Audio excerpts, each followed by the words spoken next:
Hello and welcome to the Week 10 version of Nerding Out with Nick Bodiford. I'm your host, Nick Bodiford. I am joined again by Dr. Adam Hutchison of 4 for 4 Fantasy. Adam, how you doing? Good, man. Hey, happy to be back. Appreciate you having me back on the show. Yeah, I had a blast last time. It was very informative. We are excited to talk to you, and the listeners are excited to hear from you. So we're sticking with our newer version. No more five guys because we couldn't get the segments done in time. So we're doing two must starts and then one wild card. Can be anybody, anything really, I guess, football related that anybody wants to talk about. But Adam, can you get us started with your first must start of Week 10? I can. This is somebody that, to be completely honest, I was not high on the beginning of the season. I was lucky enough to pick him up on a couple waiver wires, and I actually traded for him in a redraft league that I play with a couple of friends. He might not be somebody that, depending on some news, might not be somebody you can use the rest of the season. But I think in this week, he's somebody that I'm definitely going to be plugging in the lineups, and that's Van Jefferson of the Los Angeles Rams.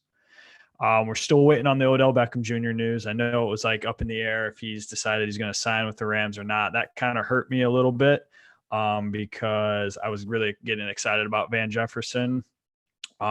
Looking at their numbers, he's running basically the same number of routes as Robert Woods and Cooper Kupp. Like, he's out there. The Rams play a lot of 3 wide receiver sets. He's participating in their offense. Shout out to JJ Zacharyson. I'm sure a lot of people know who that is. A very smart person in the fantasy football industry. He was talking about a stat where Van Jefferson only has 11 fewer air yards than Cooper Kupp. So Wow. He's definitely somebody that Matthew Stafford has been excited about, his targeting in the red zone. And he's somebody that I think, as the Rams come off a disappointing performance last week, looks like a get-right game for Matthew Stafford as they play the San Francisco 49ers, who we know you can score on, a division game. I think this is going to be a game that the Rams are going to look to put up points early and often. And I think Van Jefferson is somebody that could be a beneficiary of that. So I like him as like an auto start, flex play, wide receiver 3, plug it, set it and forget it guy.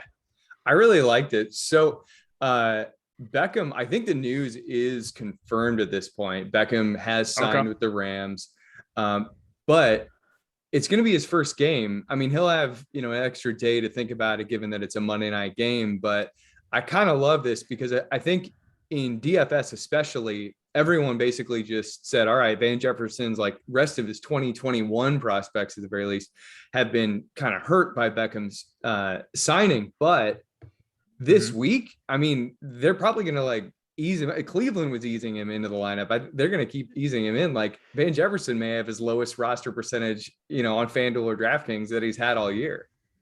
Yeah. And I don't even think it's a guarantee that Odell Beckham plays this week. You know what I mean? Like, he's still got to figure out learning the offense and learning the playbook. I wouldn't be surprised if Odell Beckham was a healthy scratch. Again, this probably hurts Van Jefferson rest of season, but this week I think things kind of stay status quo and you can get that one more week out of Van Jefferson.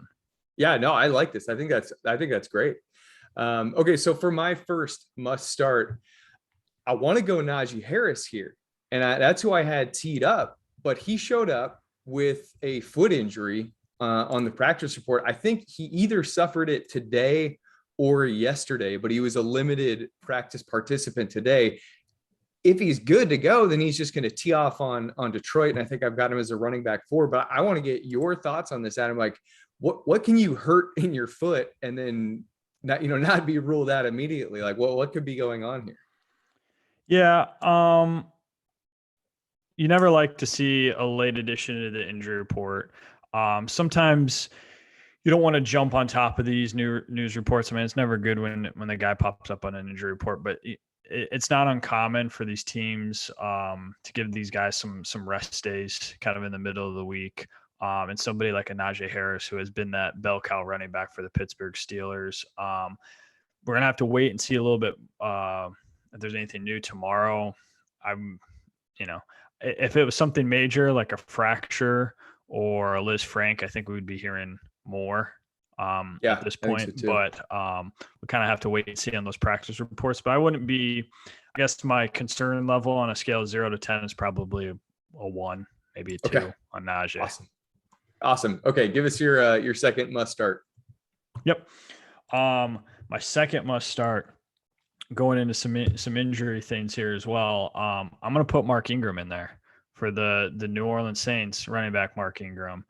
Earlier this week, I thought Alvin Camaro was possibly dealing with a high ankle sprain. It turns out that he has a knee injury, high ankle sprain, similar mechanism of injury to an MCL sprain. I think that's probably what Kamara is dealing with. Kamara did come back in the game when he got injured, and he played pretty well, scored a touchdown after that injury play. But sometimes with those knee injuries, you got the adrenaline pumping mid-game. Afterwards, some swelling starts to set in. You feel a little bit more sore. I think Mark Ingram was brought into New Orleans because they were worried about the workload that they were giving Alvin Kamara that year. They wanted to get somebody back in there to kind of help him manage some of those carries. So even if somehow Alvin Kamara does play this week, which I think he's trending towards probably not playing at this point based on the news that I'm seeing and him not practicing so far, I think Mark Ingram is worthy of a flex spot if Kamara does play. And if Kamara doesn't play, Mark Ingram becomes a smash, borderline top 12 running back in a pretty sweet matchup as well. So I think Mark Ingram is a guy that I'm plugging into my lineups regardless of Kamara's status this week. Okay. Yeah, I like this a lot. So I was looking at Mark Ingram's usage, and I guess moreover, just the New Orleans Saints running back usage over the last couple of weeks. So I charted all of this. The easy way to put her, the condensed version of this is that Ingram has had like pretty full workloads for a rotational guy. 9 carries last week, caught 5 of 5 targets. He actually hasn't dropped a pass in his 2 games in New Orleans. He's 7 of 7 for, looks like 7 of 7 for 46 yards.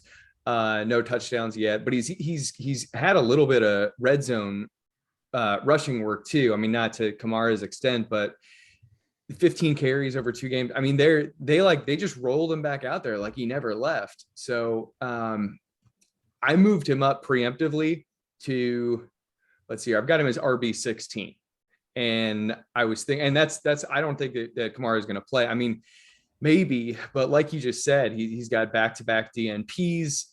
It's probably an MCL sprain. So I think that this is fantastic. Tennessee's got a great front 7, but I think it's Harold Landry and Bud Dupree are both nursing injuries. And so, yeah, I think, 20 touches, they might be kind of ugly because he's a lot older, but like, I think you get 20 carries or 20 touches in a Sean Payton offense. Like, it's going to be hard not to be a high end running back too for that. So I dig this a lot. And for anybody curious, we kind of chopped it up on Twitter. Adam and I did over the video where I think that was, I can't remember the man's first name, Hendricks. It's on the timeline, but somebody managed to sleuth it out and find a screenshot of when Kamara might have gotten hurt. And so hat tip to him. But yeah, you guys go find that on the timeline if you're interested. So must start number 2 for me is Kylo Murray, who evidently is dealing with some kind of an ankle sprain. And I'm not clear as to if it's I think it's a lateral ankle sprain. And I saw Dr. David Chow kind of tweeting about this, saying that he could have played last week, but I guess the team decided to be safe. Anyway, Brian Burns is defensive end for Carolina, dealing with a foot injury. They've got a few front 7 issues. Shaq Thompson, I guess he's back to like full participation, but still kind of working off the knee injury. Not that you'd ever fade Kyler Murray, but I think he appears to be ready to rock, and he's been getting it done through the air. So I'm not too worried about his rushing. But can you validate this, Adam? And am I a sucker for thinking that Kyler Murray is going to be good to go this week? So Kyler Murray, to be completely honest and transparent with you, he's been a little bit perplexing because I originally, when I saw that injury, I thought he was dealing with what we would call like a lower ankle sprain, like an eversion sprain, something that is a big deal, but could be manageable. And then when I was watching the broadcast of the game, and I don't know if it was reported correctly, but the sideline reporter said that Kyler Murray was dealing with a high ankle sprain. And when I heard that, I got a little bit more nervous. Now, I saw the practice report where he said today he was feeling really good. and kind of ready to go for this week. And if that's the case, I agree with you. I think Kyler Murray is an auto start just for what he can do for you passing and running the ball. But I would need a little bit more clarification on the type of the ankle injury. It'd be nice if we could get some clarification on what the actual injury designation was. But if we get good word tomorrow, Friday, as we're recording this Thursday night, if we get good word on Friday that Kyler was either a full participant or even got a limited practice in, but still look good and talks to the media afterwards, I'd feel optimistic about him this week. Okay, awesome. All right, so bring it home with your wild card selection here. So are we just talking about somebody that we think could be good this week, or we're looking at rest of the season? You tell me. What do you? So I'll set the stage here I'll go mine first. I want to talk about ACL injuries this year. And this is basically just me asking you to give your opinion on this. So I believe I'm trying to find I had it bookmarked and okay, here we go. So from ACL Recovery Club, it's a fun, quote unquote, fun account on Twitter that tracks ACL injuries. There have been 41 confirmed torn ACLs in the NFL this year through week 9. Last year, there were 42 total. In your opinion, why is this happening? Like, that seems like a massive increase. And I have no idea why, but this is fascinating to me. Yeah, I mean, I think because I saw a similar question online this week too, because we've had a high number of calf injuries, it feels like too, calf strains and players like that. And I think people, I get asked this question all the time actually, where people are like, well, what's causing that, or what's setting those trends? I think honestly, most likely, and people don't like this, the majority of it is just sometimes dumb luck. Like, I think this stuff just happens sometimes. It's a physical game. It's football. These guys are running 100 miles an hour on the football field, and things happen sometimes. So I don't think there's always a great answer. I will say, I think, and I don't know to the full extent of this, but there's been some research looking into the playing surfaces, the artificial turf versus like natural grass, so much to the extent of in Las Vegas, the Raiders have a natural grass field, even though it's indoors. They want it to be a grass field, and then the field literally just on a slider can slide to the outside and get sun and water outside, and then they slide it back into the stadium, which is actually pretty cool. I don't know if everyone knows that. It's a grass field that can move in and out of the stadium. So I think as we get more research and data on that, I would be interested to see if a lot of teams start to head that way, because I think sometimes those artificial surfaces can be hard on the players' joints, not just knees, ankles, hips, and things like that. I think that could be a contributing factor. Obviously, some of it, a percentage has to go into just, preparation and rehab, and us in the medical community are always looking at, what are some predictive factors for ACL tears, and especially in sports medicine, ACL tears are the most researched injury. Like there's always research on protocols and progressions and indicators for future injuries. So it's not something that's sneaking up on people. I think we can put all that research into it, but sometimes that stuff just happens. Okay, interesting. All right. Well, I guess time will tell with this. The Raiders facility, that's super cool. I had no idea, and it'll be wild to see if for whatever reason if they end up having like way lower ACL tear rates as compared to the rest of the league. Okay, something to keep an eye on. So hit us with the final guy or thing or what have you. Yeah. Well, I think this guy has certainly been a polarizing player. I think in redraft leagues, he's somebody that if you have a deeper bench, I'm willing to stash right now. If you're playing dynasty leagues, I'm sure he's sitting on somebody's taxi squad. Maybe it's your taxi squad and you've been able to hold on to him. But if someone's gotten frustrated and cut him loose, I think he's definitely worth a pickup for the rest of the season. And that's staying with Arizona, and that's Eno Benjamin for me. I think this is a player that doesn't have a draft capital. He's someone that was super interesting coming out of Arizona State. Had a really good profile. I think people thought he was going to be a higher draft pick than he actually was, but he ends up going late. It hasn't really been relevant for a while. The reason I bring him up is I think in terms of just his body style and playing style, he's similar to Chase Edmonds. Talking about some high ankle sprains. Chase Edmonds has a high ankle sprain. He's expected to miss, 4 to 6 weeks. The average time missed for running backs in the NFL for a high ankle sprains is about 3.5 games. So I think at minimum, he's probably looking at 4 games, maybe even a little bit longer based on the timeline that we were given from reporters after the injury happened. The reason I like Eno Benjamin is I think something interesting, and I got to find a better way to compose this. This might give some people a sneak peek to a tweet I'm going to try to figure out how to put out. But basically looking at James Conner and his injury history, in 2018 had an 80% snap share. That was the year that he really broke out. Didn't have a lot of tread on the tires, 80% snap share, eventually broke down late in the season, week 13, and had an ankle injury before he was able to come back. Fast forward to 2019, was hovering around a 63% snap share. 3 games before he sustained an AC joint sprain, his snap share was bumped up to 71%, and that's when he sustained that injury. And then in 2020, had a 68% snap share before he eventually suffered a quad injury. Arizona up to this point, and it's probably a little bit because of Chase Edmonds, but I would think Arizona's been somewhat cognizant of his injury history. His snap share up until last Sunday was around 42%. He had a huge snap share around 77%.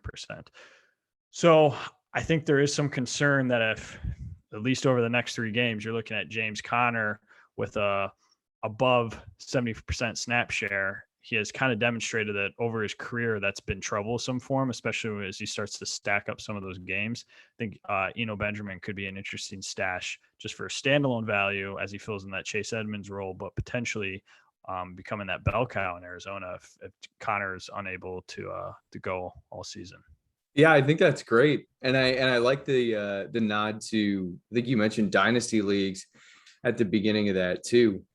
He was an interesting guy. He did have a lot of draft buzz, and I'm looking at his combine profile right now. He seems to be an explosive jumper. He was a good change of direction guy. Had difficulty, didn't have good speed. He even going 40-yard, 20-yard, and even down to the 10-yard split.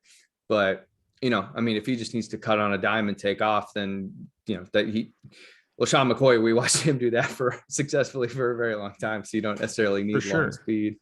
And I think from a numbers perspective, like you're talking about, I don't think he's much different than Clyde Edwards-Helaire. I think the only difference between Clyde Edwards-Helaire and Eno Benjamin is draft capital, to be honest with you. Like in terms of those measurables, I think if Eno Benjamin goes in round 1 and Clyde Edwards-Helaire goes in round 5, we're probably looking at similar type of trajectories in terms of their career. I know that might hurt some CEH truthers out there, and I like CEH just because he's in Kansas City, but in terms of just measurables and how they play, I think he profiles similar to him. Yeah. Okay. I like that call. Cool. All right. This was great. Thank you so much, Adam. I will continue to funnel questions your way on Twitter. Hopefully we get to talk again soon. This is always a blast. Yeah. Thank you. Thank you so much for coming on. No problem, man. Anytime. All right. Talk to you soon. All right. We are going to shift over to and Adam, you're good to sign off. Good. See you. Cool, man. I'll see you.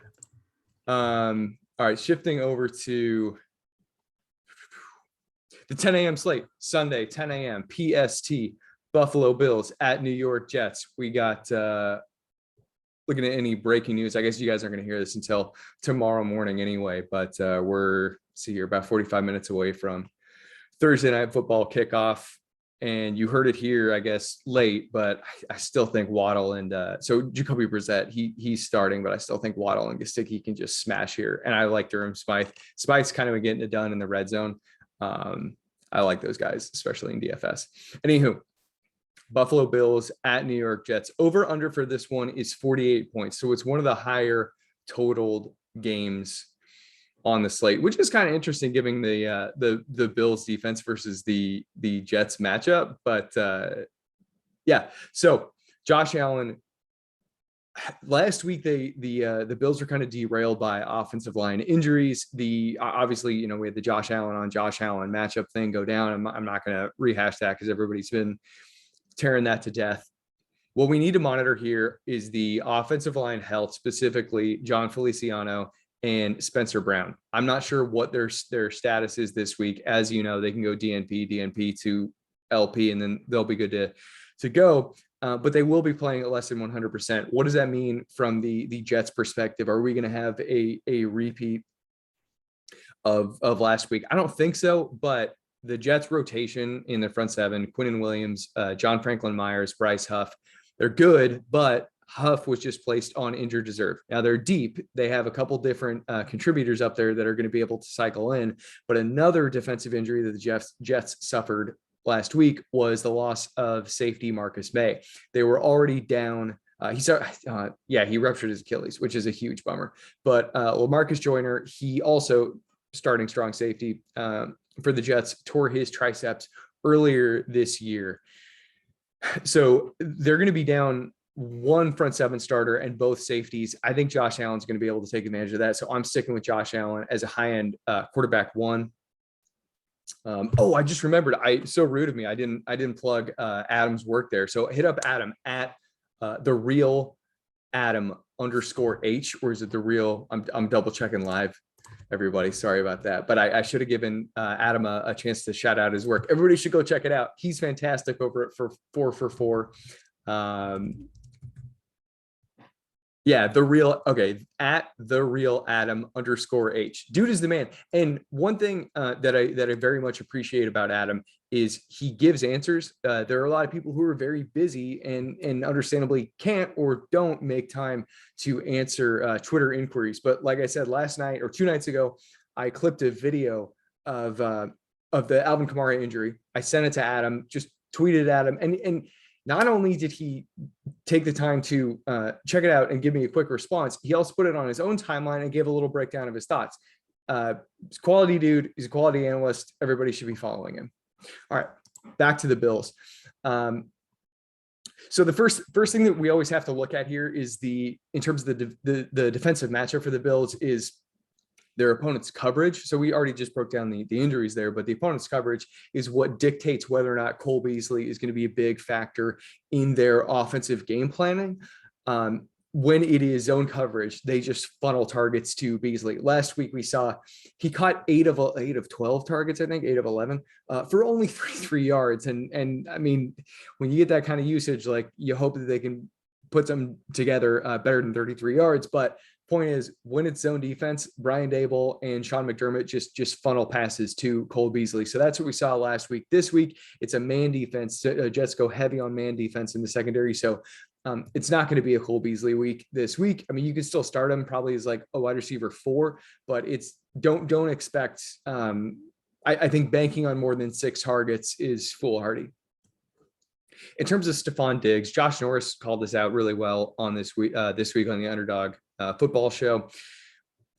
They have Emmanuel Sanders now, and Sanders is great. And I've mea culpa enough on Sanders, but Stephon Diggs, they just don't have to rely on him this season like they did last year. He's still a baller. He's still one of the best route runners in the NFL. But I think that he's a back end wide receiver 1 this week rather than like the elite guy that he would have been against the Jets last year. Sanders is a wide receiver 3 in his own right. Dude's a great player. He is second fiddle here, but he's a wide receiver 3 in this matchup. Gabe Davis, fantasy wide receiver 6. You can't trust him. Sorry, Gabe. You guys know I love him, but you can't trust him. In terms of the tight end situation, it does look like Dawson Knox is going to return from his broken hand. He's been limited, but he's taken a couple of weeks off, and it's my understanding that he's good to go. Put him right back in as a tight end 1. And that might be a no-brainer. I understand it's a hand injury, and so some folks might be a little bit scared, but no, don't be scared. Stick with Dawson Knox. What is the deal with the Jets backfield? I'm looking for an update right now. Zack Moss has been in the concussion protocol.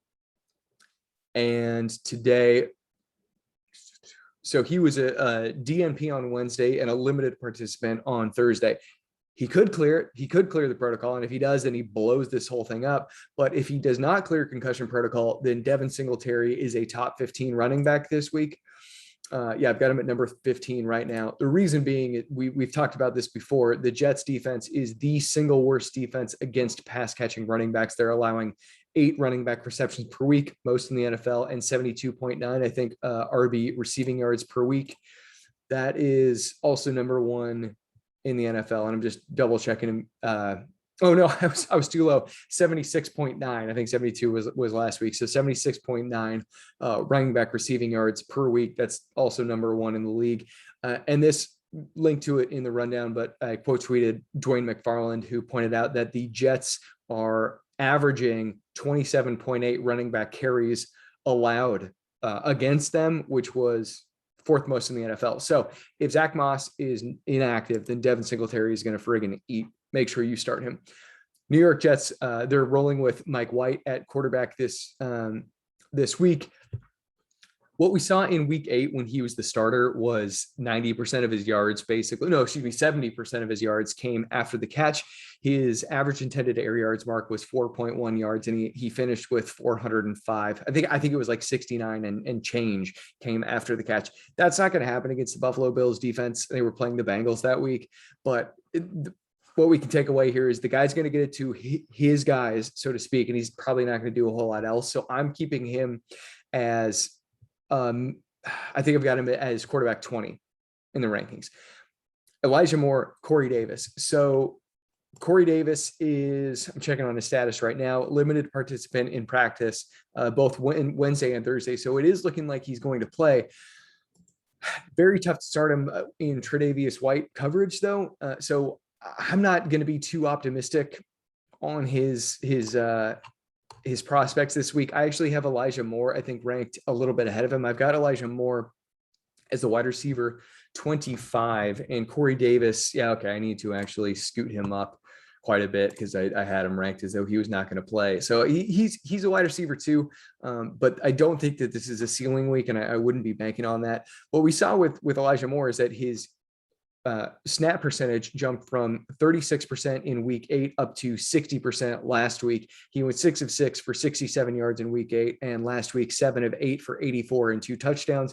That usage is here to stay. He's still playing a little bit out of position as a Z receiver rather than slot receiver, but they're not going to take him off the field. He's their first round pick. He's crushing it right now. He'll get the usage, but again, Bills defense. So you can only start him as actually both these guys, excuse me, I misspoke earlier, but I had the 20s confusing me there. Both of them are wide receiver 3s, and Elijah Moore is currently ranked for me as the premier wide receiver 3, number 25 on the week. Keelan Cole is probably the odd man out with Corey Davis coming back to the lineup. It's tough to say for sure. He basically operated as the X receiver in Corey Davis's absence, but he was kind of the Z guy before that.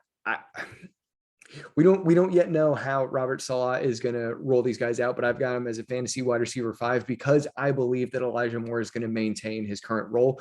Jameson Crowder, just a high floor wide receiver 4. Denzel Mims on the COVID-19 reserve list. Don't expect anything from him.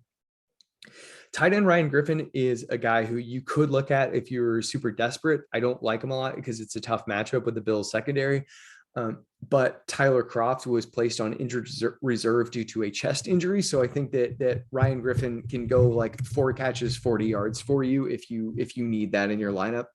In terms of the running backs, so Tevin Coleman is maybe coming back this week, and I'm so limited participant in both Wednesday and Thursday with a hamstring injury. I won't be surprised if he sits. He's a veteran. He's bad, and Carter and Johnson have outplayed him.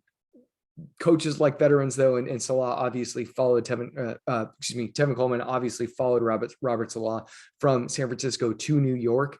Plan on Tevin not playing this week. We'll address what his impact will be in more detail next week, but in short, minimal. That's what I expect. Last time Mike White started at quarterback, Michael Carter led the team with 14 targets. Ty Johnson was tied for third. They continue to just be used as the focal points of the offense over the last 3 weeks since their week 6 bye. Michael Carter has averaged 66% snap rate, 16 carries, 7.66 targets. Ty Johnson has averaged 34% snap rate, 6.3 carries, and 5.33 targets. Carter's 23 targets during that span are number 1 on the team. Johnson's are tied for 4th. Or no, they are 4th. Excuse me. So I've got Michael Carter as a safe running back 2 and Ty Johnson as a running back 3, even though it's a tough one. Tampa Bay Buccaneers at Washington football team. Over under for this one is 50.5 points. Points aplenty. You want to get these guys into your lineup. Tom Brady is a top 5 quarterback. Antonio Brown is not going to play yet. He's in the walking stage of his rehab, which means he's got a few weeks to go. But Chris Godwin showed up on the injury report. I'm checking his Thursday participation right now. DNP. Okay, so back-to-back did not participate with a foot injury. I don't expect him to play, which means that Mike Evans, I could literally see up to 15 targets in this one. The Washington football team defense is really as bad as it gets. Their PD, NEFF, or NEF rating, as Pete likes to say, is 29th. That's defensive pass defense efficiency. So I've got Mike Evans, I think, is the wide receiver 4 on the week right now. And that's with the expectation that Chris Godwin sits. Yeah, I've got him 4 behind Cooper Kupp, Devontae Adams, and AJ Brown. In terms of the rest of the gang here, so it's at Washington. Tyler Johnson. So Tyler Johnson is really not filled. Like he has not filled in very well. He's been operating as a full-time player. I think that Rashad Perryman is going to step in and be an immediate contributor, and Jalen Darden is there. But so Rashad Perryman, he was with the team in 2019, which was Bruce Arians' first season as as head coach in Tampa Bay. Chris Godwin and Mike Evans combined for 5 missed games to close the 2019 season. During that span, Rashad Perryman, operating in a downfield Z receiver capacity, weeks 14 through 15, averaged 5 catches, 104.75 yards, and 1.25 touchdowns. Point being, Bruce Arians knows what Rashad Perryman can do. They signed him this week. I think that they're just going to fire him right up. And maybe I'll whiff on this one, but if I'm going to start a non-Bucks or non-Mike Evans Bucks receiver, for me, it's Rashad Perryman. He's probably like wide receiver 5, but the ceiling here is massive. So if you're in a situation where you really need to start someone who can put up some serious points, Rashad Perryman is a recommendation. You can roll with Tyler Johnson, not Ty Johnson, Tyler Johnson, but he's not my guy. Jalen Darden, don't think he's a fantasy factor. The team is evidently not happy with the production they are getting out of Cameron Brate and OJ Howard. Rob Gronkowski is now dealing with a back injury. They signed Darren Fells and they intend to play him. I've got him as a tight end too. Running backs, Leonard Fournette, Gio Bernard, Ronald Jones. Game script has made things a little bit weird. So if you just look at raw box score production over the last 2 weeks, you'll see Gio Bernard and Ronald Jones featuring into the game. I don't think that'll be the case this week, though, because it's going to be more of a competitive match with 2 decent offenses going at it here. Well, one great one, one decent one. So I think that Leonard Fournette is going to be like a locked-in running back 2. I've got Bernard and Ronald Jones as running back 5s. Washington football team, Taylor Heineke. I'll get his name right one day. He can get a little bit flustered with the blitz. Now, blitzing might lead him to run more. So I've got him as a volatile guy. The Tampa Bay Buccaneers are blitzing at the highest rate in the NFL, 39.7% of the time. Their raw pass defense numbers are actually a little better than I thought they would be. 41 passes defended, 10 interceptions. Those are top 10 numbers. But they're bad, right? They're playing with a bunch of backups because of the injuries. I guess Richard Sherman will be out there, I think, with he's got a hamstring that he's been dealing with. But point is, Taylor Heineke, he is a volatile quarterback too, who has top 12 upside. It's similar to, think of him like Rashad Perryman. If you're desperate, you need, you're going up against a team that drafted Christian McCaffrey and Deandre Swift. And, so they got 2 RB1s in their lineup and you need someone who can really bring it home, then okay, Taylor Heineke's your guy, but like he might lose it for you too. So if you're in a competitive matchup, he's not the guy that I'm recommending. Terry McLaurin has been negatively impacted by Heineke's scattershot arm. Heineke is big time throw rate per PFF is 1.8%. That's 32nd in the NFL between weeks 5 and 9. So McLaurin, you're starting him as a wide receiver 2, but unfortunately he's being held back from his wide receiver 1 potential. DeAndre Carter, Adam Humphries, Diami Brown. So long story short, DeAndre Carter got work because Diami Brown was injured. He's been dealing with a knee injury all year. He still is, but he's going to play. Washington football team does not seem to be managing their injuries very well. I'm not going anywhere near any of these guys.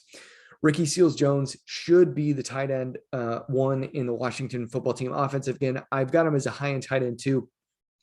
Logan Thomas did return to practice, but he's dealing with soreness after working out on Monday. So I don't think it's going to be him. I don't think he's going to be in the lineup. In terms of the backfield, J.D. McKissic, Antonio Gibson, and Jaret Patterson. Patterson needs to be rostered, but I don't expect him to be a big contributor this week. And that said, I believe he saw the highest workload of his career before their bye in week 8. I think it was 11 carries. I don't recall if he had targets off the top of my head, but point is, leading into the bye, they really did want to give Antonio Gibson some rest. They did, but he's still practicing only in a limited capacity. The Tampa Bay Buccaneers, their defensive front is obviously very talented, but they are tied for the 3rd highest running back reception mark in the league with 7.2. They're closing in the ball carrier very well. When they catch the ball, they're limiting backs to 49.1 receiving yards, which is 11th most. So you can see 3rd with receptions and 11th most.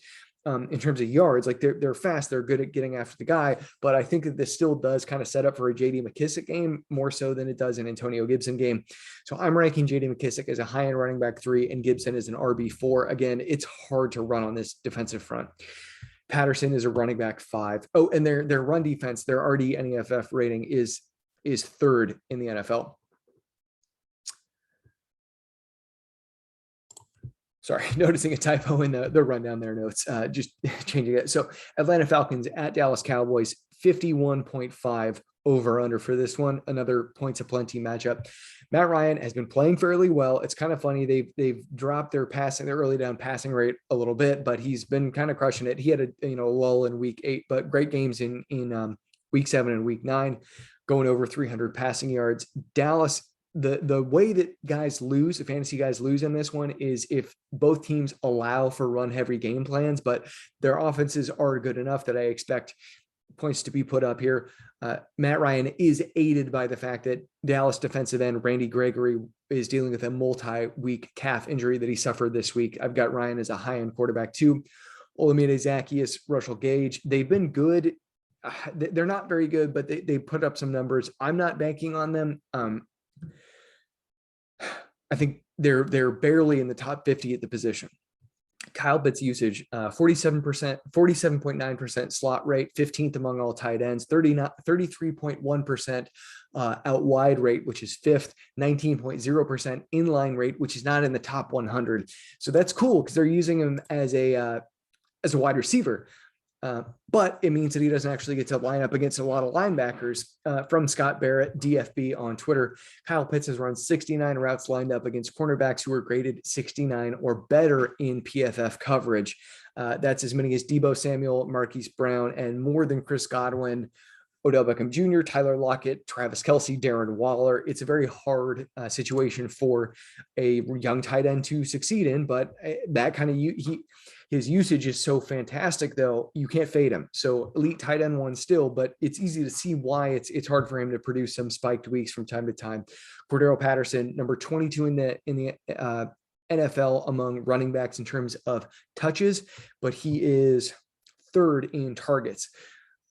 That's fantastic. He's a running back 1 every week. Mike Davis is now just a change of pace guy. He's a running back 4. Dak Prescott made it through his week 9 game without any setbacks. I expect him to shred the Falcons defense. Their PD-NEFF rating is 42.4%. That's tied for 24th in the NFL. He is my quarterback 5. Amari Cooper, CeeDee Lamb, Michael Gallup. Good news. Michael Gallup's coming back. What does that mean for Cooper and Lamb? It means that they're basically going to just take turns playing slot receiver while Gallup runs routes on the perimeter. That always means it's a better matchup against unless it's some strange thing where a team's best cornerback is actually playing in the slot. So Amari Cooper and CeeDee Lamb are both top 15 plays. I think I've got them as like wide receiver 11 and 13. Michael Gallup is a wide receiver 3. Cedric Wilson, who had been playing slot receiver, is dealing with a shoulder injury. I'm not sure if he's going to play, but he'll be very limited if he does. So I don't expect him to impinge on their snap share. Dalton Schultz, he's a tight end 1 with Blake Jarwin. I mean, he's a tight end 1 before Blake Jarwin went on injured reserve, but now he's definitely a tight end 1 with Blake Jarwin on injured reserve. Ezekiel Elliott and Tony Pollard. The team opts for a clock killing method when they play at home. They are at home this week. Their average offensive plays per game are 64.5 when at home and 71.8 on the road, which means Ezekiel Elliott and Tony Pollard are going to kind of be focal points. I still like the receivers, but they're going to get theirs, the running backs, that is. So I've got Ezekiel Elliott as a running back 1 and Tony Pollard as a running back 3. New Orleans Saints. Oh, did I keep the? Yeah, I did. Sorry guys, I screwed up in my notes here, but we're good to go. New Orleans Saints at Tennessee Titans. So we kind of touched on some of this earlier, but lot to digest. What is going on at quarterback? I think it's going to be Taysom Hill. For whatever reason, they rolled with Trevor Siemian as the guy, and he was very bad last week.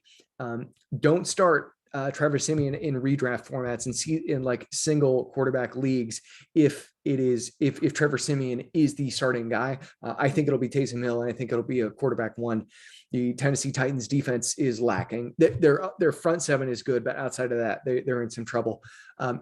As we've talked about on a weekly basis, the Tennessee Titans allow the most half-point PPR points to opposing wide receivers in the NFL, meaning Marquez Callaway and Traquan Smith can be started as a respective wide receiver 3 and wide receiver 4. They obviously have talent issues, but the matchup is there for success.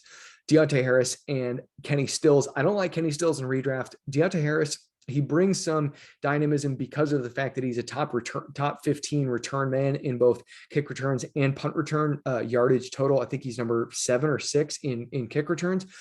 If you're in a league that rewards for kick return production, then you can start Deontay Harris as like a wide receiver 5, but they're more so DFS guys, especially Harris. Adam Troutman, weeks 1 through 4, only ran 12.5 routes per game. Weeks 5 through 9, 29 routes per game. His usage is changing. If you are in desperate need of a tight end, you can add Troutman and start him as a high-end tight end 2, but I think he has tight end 1 potential for the rest of the season. Running back situation, we already covered it in the intro, so I'm keeping it short here. Mark Ingram is a mid to high running back 2. I consider him a high-end running back 2. I don't think Alvin Camaro will play. He's likely dealing with a sprained MCL, potentially a high ankle sprain. We don't know, but definitely a knee sprain, meaning MCL. The team trusts Mark Ingram. He's not very good because he's old now, but the usage will be there. Tennessee Titans, Ryan Tannehill. So that from a bird's eye view, the team didn't alter their play calling all that much. They tweaked it a little bit with Derrick Henry out, but not a ton. They threw the ball a little bit more when the game was within 1 score. That's what you should know. When it's within -8 or +8 points, they were they threw the ball a little bit more, but that's it. AJ Brown, I think he's going to destroy the Saints. The perimeter cornerbacks there are very good, but he goes inside on 38.6% of his routes, meaning he runs routes in the slot 38.6% of the time. The New Orleans Saints, Chauncey Gardner-Johnson, he's a safety / cornerback, slot receiver, slot cornerback. He mans the slot full time. He's in a walking boot at the moment. I don't know what he's going to do on Sunday. They might choose to play him, but AJ Brown can handle Marshawn Lattimore on his own. He can definitely handle Bradley Roby, but if he gets to go up either against a backup cornerback or an injured Chauncey Gardner-Johnson when he goes to the inside, he's going to destroy. So I've got him as a top 5 wide receiver. Julio Jones was not on the injury report Wednesday, showed up on it Thursday, obviously with a hamstring injury. I think he's going to play, but I can't rank him as anything higher than a high-end wide receiver 4. He will get Marshawn Lattimore coverage on the perimeter. Marcus Johnson is his backup, his primary, the term is handcuff. I don't like it, but that's the term you use. We're going to get a better one. We got primary bell cow backup for running backs, but we're working on that for receiver. So bench stash Marcus Johnson, if you please. Nick Westbrook-Akine and Chester Rogers rotated in the primary slot receiver role. Neither guy played more than 40% of snaps last week. Given Chauncey Gardner-Johnson's situation, it's okay to start either of these guys in DFS. Jeff Swaim, Anthony Ferguson. Swaim's routes run has been like all over the place. They've vacillated hugely over the last 3 weeks, but his target totals, he's seen 9 targets to Anthony Ferguson, 9 targets to Anthony Ferguson's 2 over the last 2 weeks. So I like Jeff Swaim as like the guy to go after, but he's not running routes like Ferguson is. It's risky. But again, CJ Gardner Johnson. He's the guy who's also going to be working on the tight ends along with Quan Alexander. But that Chauncey Gardner Johnson is their do-it-all defensive back, slot receiver, coming down and hitting running backs, covering tight ends. This injury has a ripple effect. Running backs, Adrian Peterson, Jeremy McNichols, and Dante Foreman. Foreman was out there. Sure, he had 5 carries, 29 yards. And Adrian Peterson had 10 for 21, but he was the lead back, and he got the ball in scoring position. He scored a touchdown.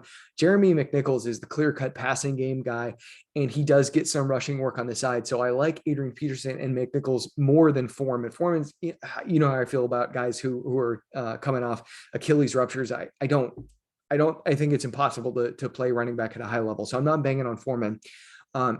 Adrian Peterson is a high floor RB3. McNichols is very interesting. The New Orleans Saints, they're allowing 47.1 running back receiving yards per game, 12th most in the NFL. It's not a lot, but they're good they're good in coverage, but they kind of allow guys to run a little bit. It's similar to whatever team that was we were talking about, Tampa Bay Buccaneers. Point is, McNichols, he'll catch a few passes, but it probably won't be lucrative. Jacksonville Jaguars at Indianapolis Colts. Over under is at 47.5. Jacksonville Jaguars side of things. This is a great one. The Colts defense is really banged up. I mean, their secondary is really banged up. TJ Carey, starting quarterback, TJ Carey, safety, Julian Blackmon. They're both on injured reserve. Xavier Rhodes is still dealing with a calf injury that he suffered before week 1. The matchup is right for Trevor Lawrence, but he has flopped in great matchups before. Colts are allowing the 3rd most passing yards and the most passing touchdowns so far this year. 2,347 passing yards, 23 passing touchdowns. It's one of those, like, if you need a Hail Mary guy, Lawrence is your guy. But again, the Jaguars offense can fall through. Mid to high quarterback too. Marvin Jones Jr., he's the number 1 wide receiver here. You can start him as a high-end wide receiver 4. Jamal Agnew gets to go up against Kenny Moore. I don't like Agnew is not talented, but Kenny Moore is terrible. So flex play, like deep multi-flex, wide receiver 5. Yeah, you can do that with Jamal Agnew. Laviska Shenault, you can't start him. Dan Arnold, high floor, tight end 1/tight end 2. James Robinson. So James Robinson has resumed practicing. I think that he'll return to high or back end RB1 status. The Colts front 7 is stout, but you know what you're getting with him. He's a do-it-all kind of guy. On the Indianapolis side of things, Carson Wentz has thrown multiple touchdowns in 2 or more touchdowns. In all but 2 games this year. The guy's having kind of a renaissance, and we love to see it. He is he's sick right now, but we don't have any reason to think that it's going to be something that keeps him out this week. It's not COVID. He would have been sent home if it was COVID-19. So I'm starting Carson Wentz as a quarterback 1 this week. He's my quarterback 7 on the week. Quarterback 8. Michael Pittman Jr. is fantasy football or half-point PPR's wide receiver 2 over the last 3 weeks. Put him in your lineup, throw away the key. He's a wide receiver 1 in fantasy. Zach Pascal, I like the usage Pascal has been seeing. T.Y. Hilton came back for a game 2 weeks ago, and since Marlon Mack has been relegated to the sidelines, Nyheim Hines is back as a passing game component. But Zach Pascal has seen 15 targets over the last 2 weeks total. It was 8 and then 7, I think, in consecutive weeks. That solidifies him as a top 50 wide receiver play in redraft formats. T.Y. Hilton is coming back likely from a concussion. He's just like a downfield guy, though. He's a volatile, probably not going to do a whole lot. Wide receiver 5/6 kind of guy. Mo Alley Cox, the dream is dead. Jonathan Taylor and Nyheim Hines. The Colts opened as the largest home favorite on the week with a spread of minus 10.5 points. That is massive. Jonathan Taylor is my running back 2 behind Christian McCaffrey. That's it. Nyheim Hines is a low-end running back 3. Detroit Lions at Pittsburgh Steelers. Jared Goff, I think that he's only like a borderline quarterback 3/maybe quarterback 2, but more than anything else, quarterback 3 on the week. The Steelers front 7 is very good. They've got good defenders top to bottom. Defense isn't stable, but quarterback 3 overall, or excuse me, not overall. He's like quarterback 27 in the rankings. Khalif Raymond. So he was operating as the primary wide receiver, number 1 wide receiver in Detroit, but they just went out and signed Josh Reynolds. So I think that his job is kind of in jeopardy. I don't know if he's going to end up being active Josh Reynolds will be active this week, but Khalif Raymond's job is in jeopardy. So he's a wide receiver 6 or 7 in fantasy. Amon-Ra St. Brown, he's going to kind of do a safety blanket thing. I think he's a high floor play, but low ceiling. TJ Hawkinson has had 30 targets over their last 3 games. He's averaging 10 per game. That kind of usage makes him a top 5 or 8 mid to high tight end 1. Deandre Swift, the dude's number 1 in the NFL, number 1 running back in total targets, 57. DeAndre Swift has seen more targets than any other running back in the NFL with 57. That's how you say that. I think he'll see more than 20 touches in this game because Jamal Williams has not practiced on Wednesday or Thursday due to, I think it's a quad injury.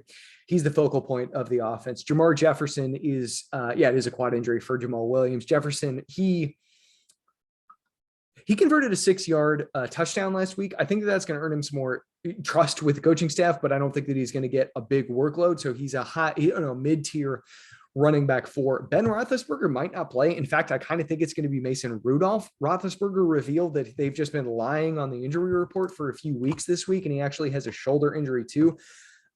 Dr. David Chow, who, former Chargers team doctor, he thought that was very funny. I didn't get the joke.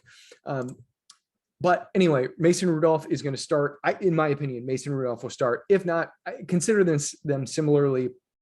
One can't play because of a bad arm, and one can't play because he's not very good. So their quarterback 3, whoever it is starting is below quarterback 24 in the rankings. Deontay Johnson he'll see maybe 15 targets in this one because Juju Smith-Schuster out for the year, and Chase Claypool is dealing with a turf toe injury. I think that Claypool is going to miss a bunch of weeks. He's not out for the year. That's the good news, but he's got turf toe, so it's a multi-week injury. Deontay Johnson should obliterate the Detroit Lions non-existent secondary. I think I've got him as a top 15 wide receiver. I don't love him just because the quarterback situation. I've got him as a wide receiver 13 on the week. James Washington is going to be he'll be in there in 2 wide sets. He's now the downfield Z receiver guy. I think that you can start him as actually, where is it that I have him? Wide receiver 35. So he's a high-end wide receiver 3. Ray McLeod is not startable in redraft formats. Tight end Pat Freiermuth, he's been playing great. Eric Ebron is going to come back. I don't think that Freiermuth will cede everything that he just gained. I think he'll cede a little bit of it though. But I've still got him as a top 13 tight end on the week. We already covered Naji Harris. I think he's a top 5 running back. If active, monitor his foot injury. There appears to be a battle between Anthony McFarland Jr. and Benny Snell for the number 2 running back gig. Monitor that. My pick is Anthony McFarland Jr. as he is the more complete running back of the 2. Cleveland Browns at New England Patriots. And I'm double checking the over under right now, set at 46 points. So that's decent. It's good, not great. Name of the game for the Browns is injuries on both sides of the football. I've got Baker Mayfield as a low-end quarterback 2. It's a tough matchup. The Patriots defense is good. There are some holes in it, namely their slot cornerback coverage. Jonathan Jones is on injured reserve, so they're rolling out Miles Bryant as their primary slot defensive back. Jarvis Landry should rock the house in that situation. I've got him as a high-end wide receiver 2. Back-end wide receiver 2. Donovan Peoples-Jones, he got a not injury-related rest day on Thursday. Don't panic about that. He is now the downfield receiver. 14 targets, 11 catches, 257 yards, and 3 touchdowns over these last 3 games. That is low volume, but very efficient. He's going to have to go up against J.C. Jackson, very good perimeter corner, but he will also get to go up against Jalen Mills. Those snaps will count. I've got him as a fantasy wide receiver 3. Anthony Schwartz, Rashard Higgins, both wide receiver 7s. Don't start any of the tight ends in redraft and DFS. Dearness Johnson is going to be, I think he's going to be the running back 1 here. Here's the deal with the Browns backfield. Kareem Hunt is on injured reserve. Nick Chubb and Demetri Felton tested positive for COVID-19 on Tuesday.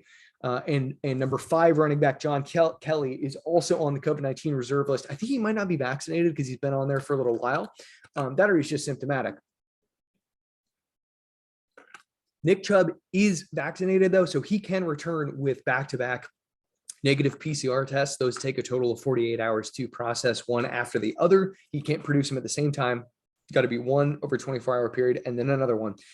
So Chubb could be active, but he might not be. I don't think he will be. Demetri Felton, I don't know if he's vaccinated. I don't have any news on that.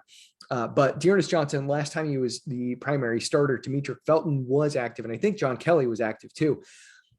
Johnson, it was against Denver Broncos, who we detailed why he was a must start in that one is because an injury ravaged front 7 for the Broncos. But Dearness Johnson, in that game, 22 carries, 2 targets. Since then, he has actually kind of operated as a low-key Kareem Hunt as a passing game specialist. So I think that Johnson can be started as a top 12 play. I think I've got him as my running back 10 on the week.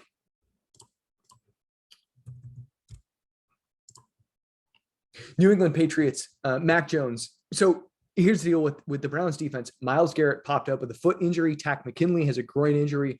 Jeremiah Owusu-Koramoah, I think I messed this up last week, but he was on injured reserve. He's coming off injured reserve. Just checking for a news update. No, we're good. JOK, he's coming off of a high ankle sprain. I think that he's been on there long enough. He should be okay, but he is a rookie coming off a high ankle sprain. So take that, how you will. I've still got Jones as a back end quarterback too. It's just because of the way that the team chooses to, run the offense. Jacoby Myers is the only redraft guy that you should consider starting. I've got him as a wide receiver 4. Aguilar and Bourne are wide receiver 7s for me. The tight end position is pretty cut and dried at this point. Jonnu Smith, you can't start. I've got him outside of the top 24 at the position, but Hunter Henry has scored a touchdown in 5 of 6 games. It is tough to chase touchdowns, but they feature him in scoring position, so I am. He's a tight end 1. Brandon Bolden. Okay, so here's backfield. So this is kind of wild. Damian Harris and Ramondre Stevenson both suffered concussions in week 9. Brandon Bolden and JJ Taylor are slated right now to be the starting running backs. And I say that because Stevenson and Harris have been unable to practice on both Wednesday and Thursday. That's not great. They could still get cleared, but they're trending towards missing. Here's how I would rank them. If Harris is active, he's a high-end running back too. Ramondre Stevenson in that scenario is probably a running back 4, as is Brandon Bolden, maybe a little bit higher. Bolden might be a little bit higher than that, like back end running back 3.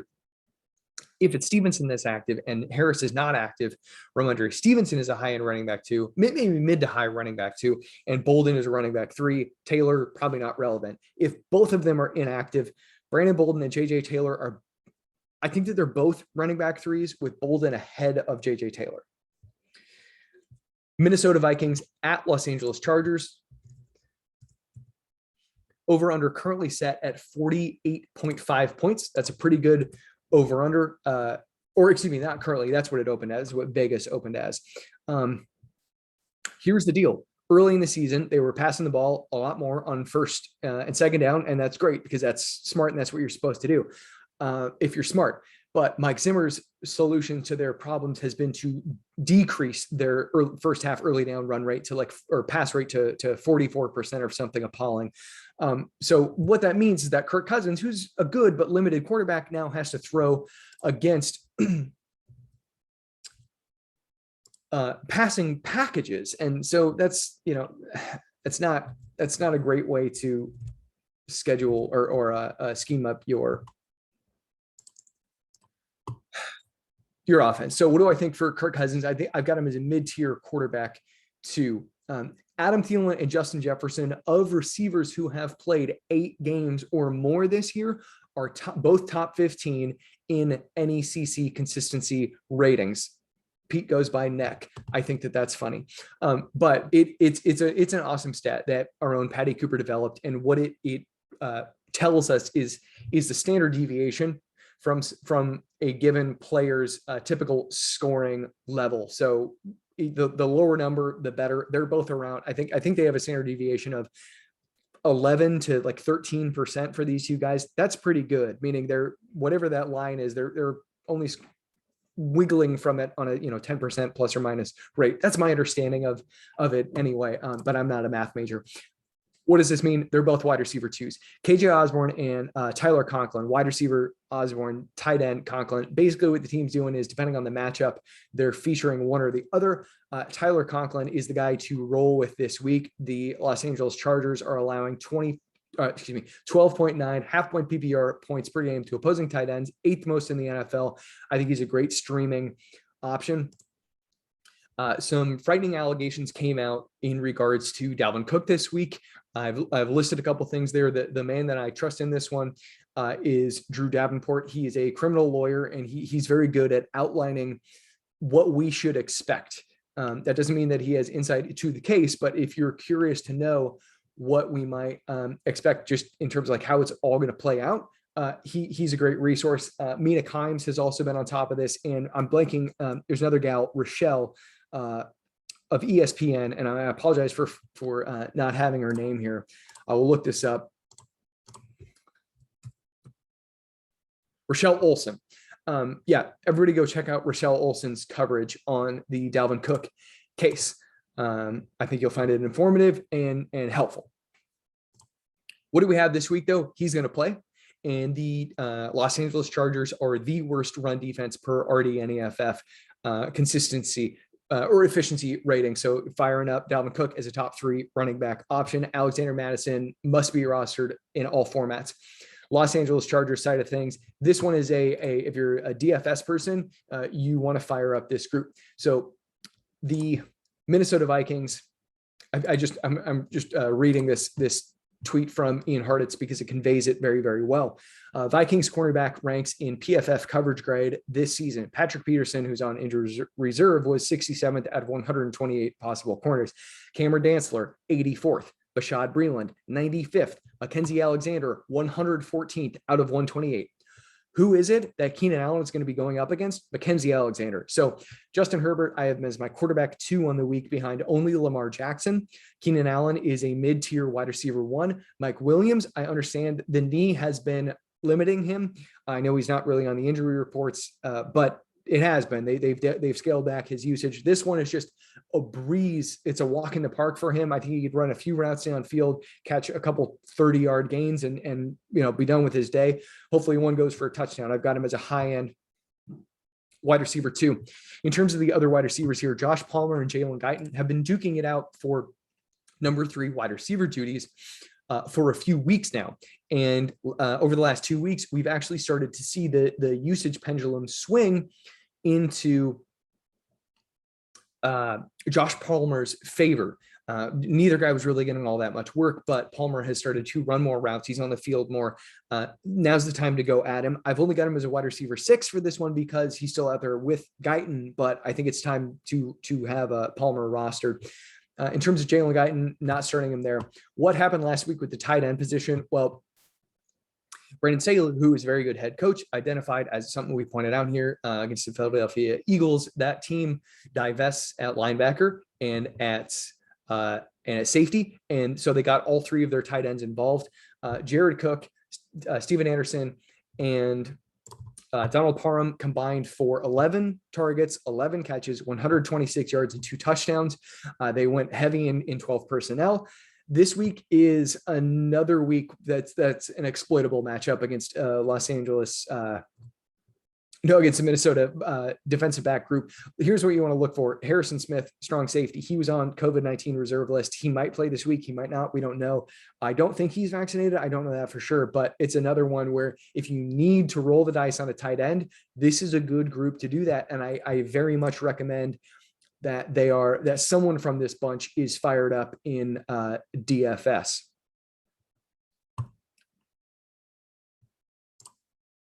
Austin Eckler. Sorry, guys. I'm checking last second news before Thursday night football kickoff, but we're 4 minutes away from that, so I'll shut up about that now. Austin Eckler. I think that Eckler's just going to crush it this week. The Minnesota Vikings front seven are going to be missing defensive tackle Michael Pierce and linebacker Anthony Barr. He's the top 5 fantasy running back. Josh Kelly filled in for Justin Jackson as the primary bell cow back behind Eckler. Well, Jackson works through a quad injury. So Kelly is the guy to have rostered until Justin Jackson is back, but Justin Jackson is the number 2 back here. Carolina Panthers at Arizona Cardinals, 49.5. This one's interesting because PJ Walker is still expected to start, even though the team signed Cam Newton. But here's the thing about PJ Walker. 1, he's bad. 2, he's short. And 3, he's slow. So it's not even like you can go with a poor man's scrambly guy to get stuff done. He's his legs are made of lead. He's a pocket. He stands in the pocket and just gets sacked. So I've got him as a quarterback 3. If Cam Newton is active, I'd rank him a little bit higher than that, but probably not by much per se. It's tough to say what exactly to do though. So DJ Moore, I've got him as a volatile wide receiver 3. Robbie Anderson and Terrace Marshall are wide receiver. I'm getting grief from Fantasy Pros, you guys. Sorry about that. But moving on here. In terms of the tight ends, Tommy Tremble, Ian Thomas, you can ignore both of them. The running back position is where this gets a little bit interesting. Christian McCaffrey didn't suffer any setbacks with his hamstring injury last week. So I think that they're just going to load him up. He quietly went over 100 yards from scrimmage. I think he caught 4 passes in his return from hamstring injury on injured reserve. Amir Abdullah, though, is the guy. Abdullah leapfrogged Chuba Hubbard. And the reason I think that this is relevant is that I think they're just going to try to get out of this game as quickly as possible. They're going to try to kill the clock against the ferocious Cards offense. So I think Christian McCaffrey, he goes for 28 touches this week. Amir Abdullah probably operates as some kind of an outlet valve pass, especially if PJ Walker's playing. But I have Christian McCaffrey as the number 1 overall running back and Amir Abdullah as a dicey running back 4 from the Arizona Cardinals side of things. So I think from what we talked about earlier on the show, I think that Kylo Murray is going to play. We don't quite have confirmation on the ankle issue that he suffered, but I think that he's going to play this week. From the wide receiver position, we aren't sure what the deal is with DeAndre Hopkins, and I'm checking on his practice participation right now. So DNP, it's a hamstring injury. I think that they're not foolish enough to try to rush him back from this. So I expect that he sits. Yeah, just checking notes on that one. So AJ Green should be back. I think that Christian Kirk probably is not going to repeat the eruption week that he had last week, but hopefully you guys made hay. 6 of 6 for 91 yards. Antoine Wesley is going to be the odd man out, who did play well, 3 of 3 for 62 yards. AJ Green's going to operate as the X. Christian Kirk will still do slot things and stretch the field. Rondale Moore, he caught 5 of 5 balls, but they're using him like right next to the line of scrimmage. It only went for 25 yards. Weirdly, they didn't get him involved in the run game. I don't really understand that. James Conner, I've got him as a top 10 running back. I think he's around running back 8. Eno Benjamin, as Adam talked about, is going to be involved. Connor really dominated snaps. He got going as a dual threat back. I don't think that we should. I think Cliff Kingsbury is going to want to ride him as much as he can, but Benjamin will be involved, especially if Colt McCoy is at the helm. And both of these guys are going to be, they're going to get a little bit more. Like they might be the main beneficiaries of DeAndre Hopkins sitting. So start up James Conner as a running back 1. Benjamin, you can flex him like RB 4 probably. So second flex. Yeah, go ahead. Philadelphia Eagles at Denver Broncos. So the end is nigh at the end of the season at the very least for Jalen Hurts, but for our purposes this week, I don't think he's going anywhere. Devontae Smith kind of popped up. Jalen Hurts, as always, is a high-end quarterback 1. Devontae Smith, he's got some sort of an elbow issue, but he was a full participant in Thursday's practice, so I'm not worried at all about that. Denver's secondary group has been banged up off and on throughout this season. Bryce Callahan, slot cornerback, most recently went on injured reserve. Seeing if there's any issue. So Patrick Surtain, he's still not practicing, DNP knee. So yeah, Devontae Smith, I think that you can start him as a top 36 wide receiver. I'd like to say you could go higher than that, but I don't think that you can confidently, although he had a great week last week. In terms of the remnants of the wide receiver group, Quez Watkins is a baller, but the usage is just limited. So I think he's more of a bench stash than anything else. Jalen Reagor, you're not starting. Greg Ward, and you're not starting him either. Dallas Goedert, since the bye since he missed week 6, I think that was also when that was Ertz's last game there. 5 targets, 7 targets, 6 targets, caught 363 for 70, 72, and 43. Found a 2-point conversion in there. I think that'll bounce back. And Denver's defense, again, so their linebacking core is really ravaged. They've got a number of guys that are on injured reserve, and they traded away Von Miller. They're down both interior starting inside linebacker, Josie Jewell and Alexander Johnson. So, yeah, I think Dallas Goedert kind of eats up chunk gains in this one. In terms of the running back position, we have Kenneth Gainwell, Boston Scott, Jordan Howard. Howard, far and away, is the guy to start up this backfield. They've just leaned on him with Miles Sanders on injured reserve. And like we've talked about ad nauseum, Alexander Johnson, when he went on injured reserve, the Denver Broncos linebacker, when he went on injured reserve 3 weeks ago, it was the Dearness Johnson blow-up week. So either week 7 or week 8.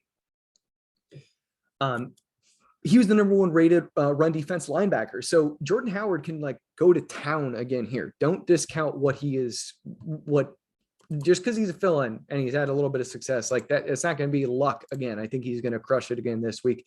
I have Howard currently ranked as a running back 24 on this week. And I think he actually might deserve a little bit more respect on that. I might move him up to running back 21 behind Leonard Fournette. In terms of the other backs, Scott and Gainwell have both cycled in. Scott kind of flubbed it, and then and Gainwell converted a scoring position touchdown last week against the Chargers. You should start these guys if you're in desperate need of a running back 4, maybe running back 5 for Gainwell. But this is another one of those great matchups where I really don't hate what's going on here. There's so much rushing runs aplenty occurring that it's not the worst spot.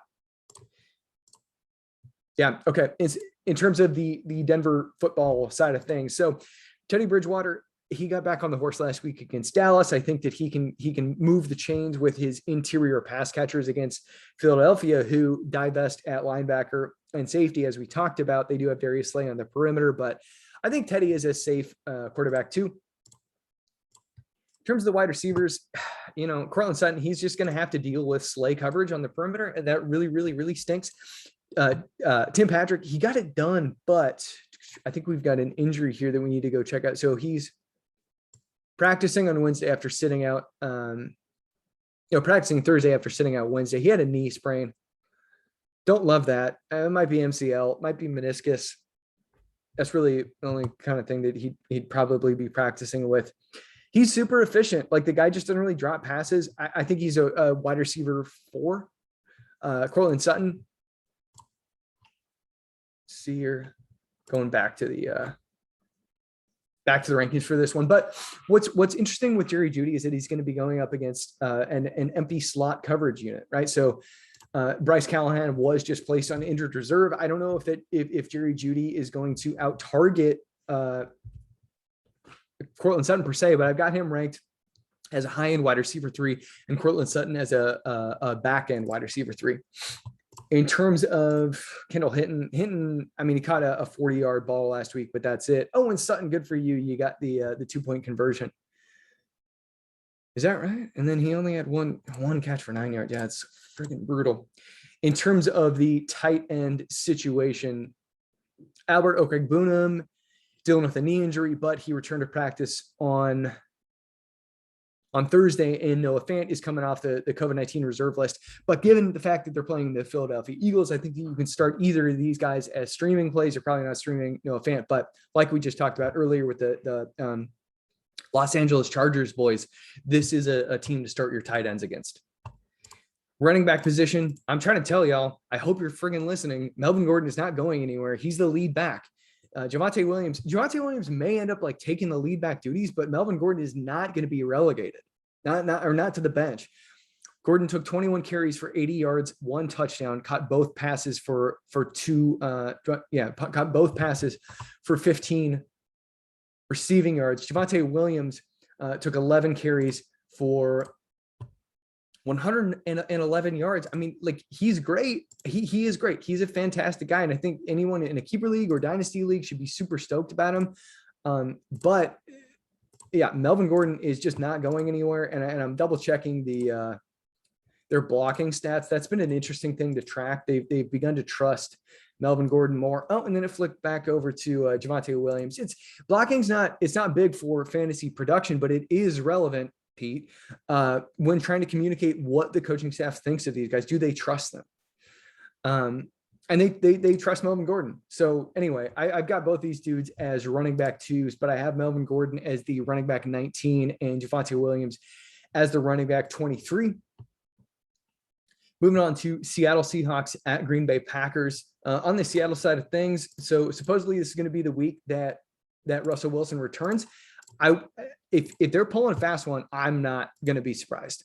But I think that he'll be back. Now, we've talked about this before. He basically has to relearn how to throw the football, or how to grip the football even, given the finger surgery. So you can start him. I've got him as a quarterback 2.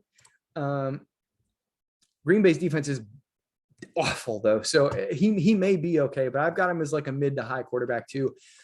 DK Metcalf returns to the wide receiver 1 ranks. Tyler Lockett probably back to some of his early season. I mean, I actually wouldn't be surprised if, as Russell Wilson is relearning how to throw the football, he kind of relies on slot. Well, so I'm going to double check this usage right now. I'm sorry, you guys, I don't have this parsed up in front of me, but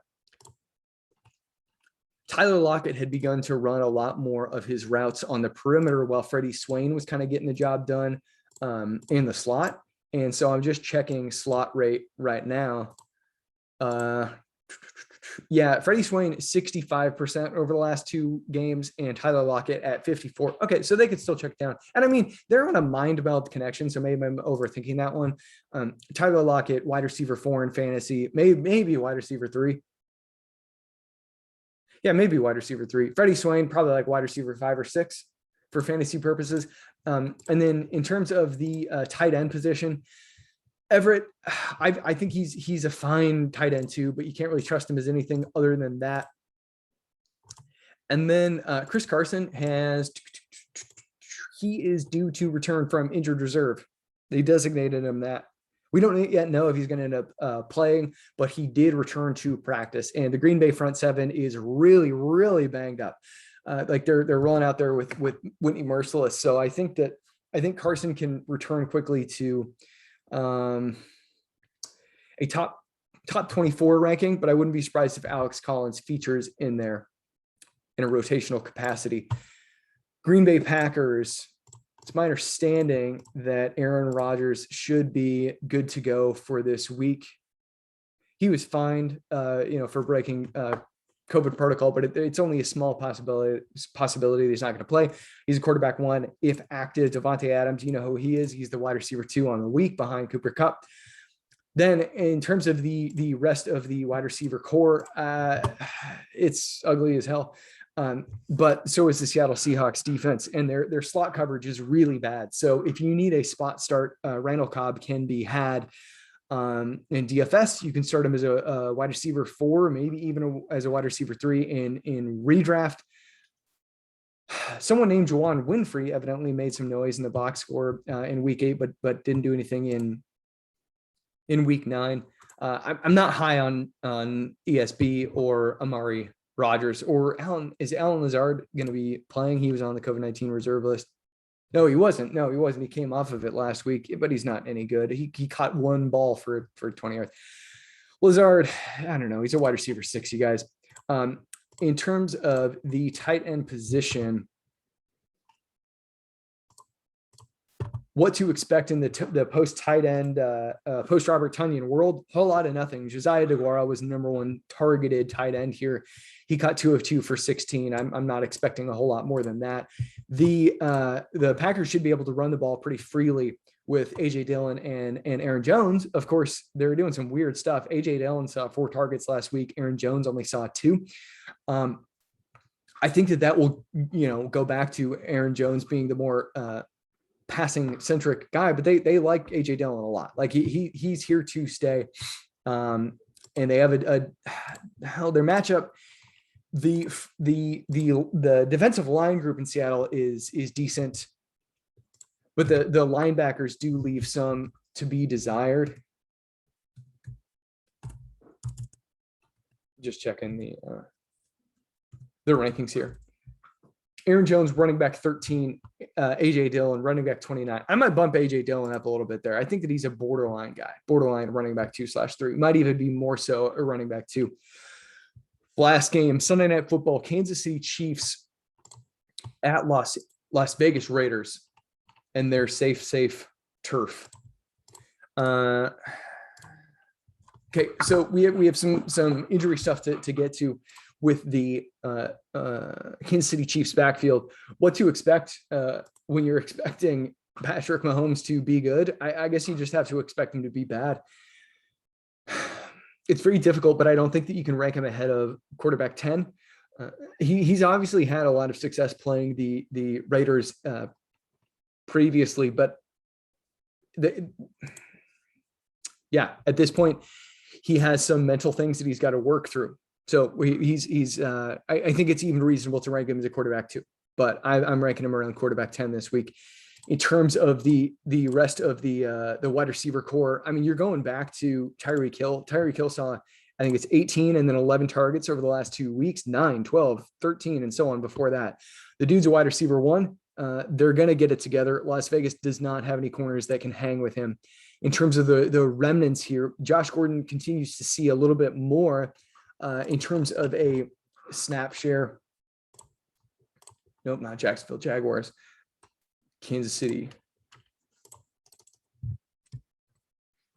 Over the last, or over his Kansas City tenure, 10%, 13, 11, 40, and 29%. So he's becoming more and more of a regular in the rotation, but Mecole Hardman is the only guy who saw more than 1 target last week. It's an ugly bunch. I'm not recommending that you start any of them. Hardman's probably the highest ranked guy as a wide receiver 5. I'm going to continue to rank Travis Kelce as a tight end 1. He got off the schneid last week, caught 5 of 8 for 68 and 1. I think that it's reasonable to keep him in the overall tight end 1 spot. In terms of the running back position, we're getting reports that Clyde Edwards-Helaire is looking great from Eric Bieniemy in practice. We're not sure if he's going to play this week. If he does, then it throws the backfield into chaos because I don't think that Darrell Williams is just going to be relegated to like bench fodder. But CEH is better than he is. Williams really has kind of let us down. I think that CEH can be I will rank CEH behind Jordan Howard in the running back 2 ranks. How about that? If he's active. Darrell Williams, if CEH is inactive, well, if he's active, then he's probably an RB4. If he is inactive, then he'll be likewise right behind. I guess they'll just replace each other as like the running back 22 or 23. Derek Orr, hopefully y'all didn't buy into it. He had a great drive 2 weeks ago, and that was it. On to the Las Vegas side of things. The team continues to throw the ball very, very well. So 296 yards, touchdown, and 2 interceptions. I'm double checking the passing concept right now, just to be sure that they've continued their excellent play action rate over the last couple of weeks. I mean, it was like 11.5%. And yeah, it was 25% last week. So they're on average post John Gruden throwing the ball via play action on I think a little over 30% of their dropbacks. That's great. We can continue to bank on that. I have Derek Carr as a mid to low quarterback 1. The Kansas City Chiefs defense is about as bad as you can get. The wide receiver room did what we thought that it would. Hunter Renfrow he solidified as the unquestioned number 1 wide receiver here with Henry Ruggs no longer on the team. He caught 7 of 9 targets for 49 yards and a touchdown. Renfrow needs to be rostered in all formats. All formats. The dude is very good. He's the go-to here now with Renfrow. He already was the go-to in the wide receiver core, but he very much so is with Ruggs out of there. And I'm just checking. Yeah, I've got Hunter Renfrow ranked as the wide receiver 22 on the week. Bryan Edwards, Zay Jones, they kind of just puttered around on the field last week. I don't expect big contributions from either one of them, but you can mess around in DFS if you please. I'm not doing anything in redraft with those guys though. Darren Waller caught 7 of 11 for 92 yards last week. He's back. The Kansas City Chiefs. I'm double checking the injury report right now. They were having some secondary issues with.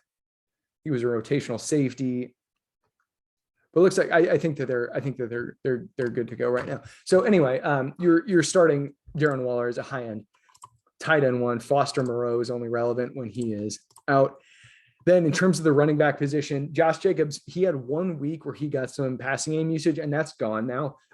Kenyon Drake, 8 targets last week, caught 6 of them for 70 yards. Josh Jacobs is a back end running back 2 based purely on a combination of volume and matchup here. The Chiefs defense is number 24 in RDNEFF consistency or efficiency rating. So, he can get the job done via efficiency, but it's not going to be on volume. Kenyon Drake is like, one of those nebulous, like top 40 running backs, but that's it. Okay. That was it. Hopefully we got that done in a timely manner for all of you. I think we're close to an hour, trying to keep it around there for listeners and for Pete. Until next time, you guys, as always, appreciate it. Appreciate the listening. I appreciate Dr. Adam Hutchison. Thank you so much for coming on, Adam. It means a lot. I appreciate each and every one of my guests, each and every one of my listeners. Hit me up on Twitter at ginger__Nick, spelled NIC. Hit us all up at NerdballFF on Twitter. Talk to you soon.